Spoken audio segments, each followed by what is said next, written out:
Hello மக்களே, இன்னைக்கு நம்ம ஒரு ஸ்நாக்ஸ் பார்க்கலாமா? அக்கா ஒரு ஸ்நாக்ஸ் செஞ்சு கொடுக்கா. சரி வா, பொட்டேட்டோ வச்சு ஒரு ஸ்நாக்ஸ் செஞ்சு கொடுக்கணும். உனக்கு தான் பொட்டேட்டோனா ரொம்ப பிடிக்கும்ல.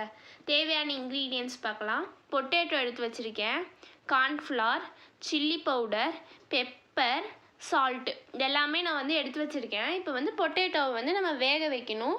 அதனால் ஒரு கடாயில் வந்து தண்ணி ஊற்றி வச்சிடலாம். அடுப்பில் வச்சுட்டு பொட்டேட்டோவை எல்லாத்தையும் தூக்கி உள்ளே போட்டுக்கலாம்.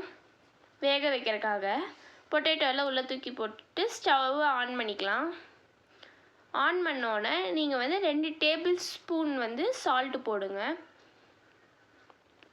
ஹை ஃப்ளேம்லேயே வச்சு வேக வச்சுக்கலாம். அது வேகிறதுக்கு ஒரு 15 மினிட்ஸ் அது ஆகும். வெந்ததுக்கப்புறம் பார்க்கலாம். மேஷர் இருந்துச்சுன்னா மேஷர் வச்சு மேஷ் பண்ணிக்கலாம். என்கிட்ட இப்போ மேஷர் இல்லை, ஸோ நான் கையில் பண்ணுறேன். எல்லாருமே இப்படி மேஷ் பண்ணும் போது நல்லா கைக்கு எண்ணெய் தேய்ச்சிக்கோங்க. எண்ணெய் தேய்ச்சிட்டு பண்ணிங்கன்னா கையில் ஒட்டாமல் இருக்கும். அதுக்கப்புறம் அந்த கார்ன்ஃப்ளவர் போட்டு நல்லா பிணைஞ்சு எடுத்துக்கலாம், மாவு மாதிரி. அது கூட அந்த ஸ்பைசஸ்லாம் வச்சுருந்தோம்ல, அது எல்லாமே உள்ளே போட்டுடலாம். பெப்பர், சால்ட்டு, சில்லி பவுடர் எல்லாமே போட்டுட்டு நல்லா பிணைஞ்சு எடுத்துக்கலாம். நான் வந்து கையில் எண்ணெய் தேய்க்கறனால கையிலலாம் ஒட்டிடுச்சு. நீங்கள் அப்படி பண்ணாதீங்க.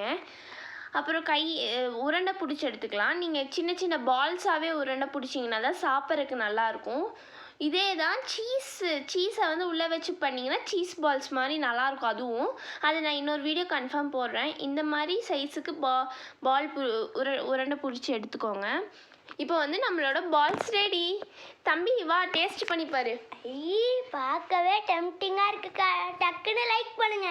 மறக்காமல் நம்ம சேனலை சப்ஸ்கிரைப் பண்ணிடுங்க. பெல் ஐக்கானையும் ஆனில் போட்டுருங்க. டக்குன்னு ட்ரை பண்ணி பாருங்க.